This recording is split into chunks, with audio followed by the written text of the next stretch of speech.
Good to have you with us on this Wednesday edition of Ed Schultz News and Commentary from the nation's capital, Center for American Progress. All right, so I have to start with this because I feel like this is a serious I told you so. Several years ago, when I was doing the cable show, I talked about Detroit, Michigan, and the effort to privatize and the effort to go after every service the city had because the city was broke. The state legislature in Michigan had shortchanged the city. There was money that was supposed to go to Detroit that never showed up, and slowly but surely all the services dwindled until they could privatize it all. In fact, they shut off the water, and folks, when they shut off the water, it's pretty much over. This isn't just for Detroit, Michigan. This is an ideology and a business plan that has been pushed by Governor Snyder in Michigan for a number of years, and now we have Flint. And you have to be living underneath a rock to not know what's going on in Flint, Michigan. This is a serious issue. It is a failure of the United States. Candidate Bernie Sanders has called for the resignation of the governor of Michigan, but he is the problem, and we need to be very clear about this. This is a Republican problem. This was created by Republicans. This was created by their effort to squeeze workers, for their effort to squeeze communities, for their effort to privatize as much as they possibly can. So now, without oversight, without regulation, we've got contaminated water, and we have a city that has had to have the National Guard come in, give them water, because we have purification problems. You know what this is? This is a third world country. That's what it is, right here in America. And it's all because of Republican policies that, number one, have attacked workers, have attacked organized labor, have said that they are the problem all the way across the board. They starved Detroit because they wanted to hurt the workers. They starved the state of Michigan because they wanted to privatize and help the wealthy. So this is a rare soundbite that I'm going to play for you. This is a capitulation by the governor of Michigan, Governor Rick Snyder, saying that he's finally sorry that all of this shit didn't work. To begin, I'd like to address the people of Flint. Your families face a crisis you did not create and could not have prevented. To you, the people of Flint, I say tonight, as I have before, I am sorry and I will fix it. No citizen of this great state should endure this kind of catastrophe. Government failed you, federal, state, and local leaders, by breaking the trust you placed in us.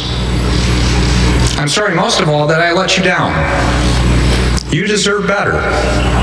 You deserve accountability. Well, I'd agree with about 90% of that. But government was stripped away. It's not that government failed. Government stripped away. They knocked off the voting rights in Michigan. They did all kinds of things to pass laws to make it harder to vote. And, of course, they manipulated things.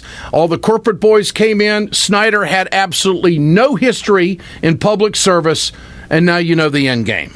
So he's sorry. He's sorry. This, as I look you right in the eye in this camera, this is a Republican problem. The Democrats didn't cause this. The Democrats would have never allowed this deregulation to take place and for this to spiral out of control. With that, let me tell you about the mounting attacks that unions have had to put up with on a number of different levels. Number one, they've had to put up with it at the election level, at the state legislative level, and at the Supreme Court. There's a new report out there from Democracy Initiative Education Fund, Democracy at a Crossroads, no doubt, how the 1% is silencing our voices. I advise all of you to read it if you care about the future of this country. It examines how the attacks on unions and the right to organize, assaults on the right to vote, and the dismantling of campaign finance laws are not isolated incidents. Instead, these events are inextricably and directly linked as parts of a systematic effort to shift power from the majority of Americans to a tiny minority of the very rich and the most powerful corporate interests. I've been screaming about the attack on labor for years. I've documented it many times on many media platforms. It is real. The report, written with the support of Every Voice Center and the Communication Workers of America, examines how everyday American voices in the political arena are being silenced through unprecedented attacks on three pillars of our democracy: mounting attacks on unions and the power of workers in the legislatures across this country, in the Congress, and now in the Supreme Court. And the story in the Supreme Court, of course, is what's going on with the teachers from California. They are trying to destroy the Democratic base as best they possibly can, organizing at any level and ramrodding through everything they can by cash-whipping politicians. How do we reverse it? Larry Hanley is a great representative of workers in this country. He's president of the Amalgamated Transit Union. He has been on the line with workers since the day he joined, and that is a number of decades. Mr. Hanley, good to have you with us. Good to be with you, Ed. You bet. What have you experienced in your career when it comes to the silencing of voices and all of the things that would support what has come out in this report? Oh, my God. Well, without a doubt, and I think this is clear to everybody listening, there has been a huge attack on labor, on working people. And I don't think I would narrow it to the Republican Party. I think you expanded it well when you talked about corporations and wealthy people really sponsoring all this. This is really an expression of extreme greed and the notion that the all-powerful rich have to be even more powerful than they are. But, throughout my life, I've seen the labor movement lose rights. Now they're attacking our ability to collect dues from people who use the services of the union but choose not to be members. That's the one that's in front of the Supreme Court right now. That was just heard the other day, a decision coming in June. That would be fundamental. I mean, would be no question. But think about Michigan and Wisconsin, and think about the fact that there was a fight back, but not enough. The fight back was not sufficient to stop the attacks on democracy. And I think in a large measure it's because average people have not perceived the depth of this attack. How many things were going to happen, how many bad things were going to happen if we didn't fight back. So I really believe that even some right-wing friends of mine, by the way, will not argue the point anymore after Flint, Michigan. I think Flint, Michigan tells the American public just how far this will go if we don't fight back and fight back in concert. And the fact of the matter is that the same people who sponsored the poisoning of Flint are the people that are sponsoring the end of the labor movement in America, and the labor movement is the institution that can lead this fight back. There's no question about it. Well said. Restricting voting rights. Between 2008 and 2015, at least 22 states have imposed carefully targeted voter ID laws that disproportionately affect working Americans, communities of color, seniors, and young people. States have cut back on early voting, Election Day registration, and other reforms that would increase turnout. These efforts are concentrated in communities with diverse electorates. How do you combat that if you can't win the legislative power? What your thoughts as an organizer? We have to go out and win over the hearts and minds of the public and continue to explain to people that and I want to point out a dangerous thing that Hillary Clinton did the other night in respect to this too.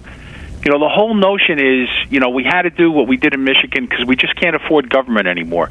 We can't afford it because we're taxpayers. 40 years ago when I was in school, we were taught citizenship. Now we're taught we're not citizens, we're taxpayers. The important connection between me and my government is how much tax I pay, not how much I contribute to society. And that has to change. We have to change the mindset in America that has been given to us by corporations. And the point I just want to make about what Hillary Clinton has done to Bernie Sanders, and my union has not endorsed either one of them at this point, but what she did by trying to waive the argument out there that we can't have decent health care because who's going to pay for it, that is the Tea Party argument, the corporate argument, the Wall Street argument, and that says there's not enough to go around, which we all know is nonsense. There's plenty of money to go around in this country, the richest country on earth, if we'd only share it. That's a very profound point you're making, because that was the point she was making and nobody really picked up on it. All of a sudden, we can't afford what the people want. I find that really hard to believe. Universal health care in this country polls in the majority. In fact, it was the platform of the Democratic Party platform in 2008 at the convention in Denver. We've wanted this for years upon years. I want to go to this soundbite of Senator Sanders, cut 11 on our list today. He's at a rally in Iowa. He talks about the crux of the problem. Goldman Sachs is part of the revolving door politics of Washington. Over the last several decades, Goldman Sachs, a corrupt major financial institutions, had two Secretary of State, a Secretary of the Treasury. This same financial institution provides huge amounts of money in campaign contributions and in speaking fees to unnamed candidates. What do you make of that, Mr. Hanley? I mean, does that cut right to the core of what this country's problem is? Well, Ed, if the way you go around and campaign to become president is first to extract huge speaking fees from Wall Street, and these are fees in the hundreds of thousands of dollars to speak for a half an hour or 40 minutes, and if that's what you do for a year and a half prior to running for president, with everybody knowing you're going to run for president, I would say that's an attempt at bribery. We would not allow these corporations to directly give that money to a politician, but because they can attract people to hear them speak, we say it's okay. So there's no question that any politician who parades around giving speeches for $300,000 or $400,000 a speech is being bribed. They are being handled by all the people that are giving us places like Flint, Michigan. Larry Hanley, president of the Amalgamated Transit Union, always great to visit, a great fighter for workers in this country, always willing to speak up. I appreciate it, Larry. Thanks so much. Thank you, Ed. You bet. We'll do it again.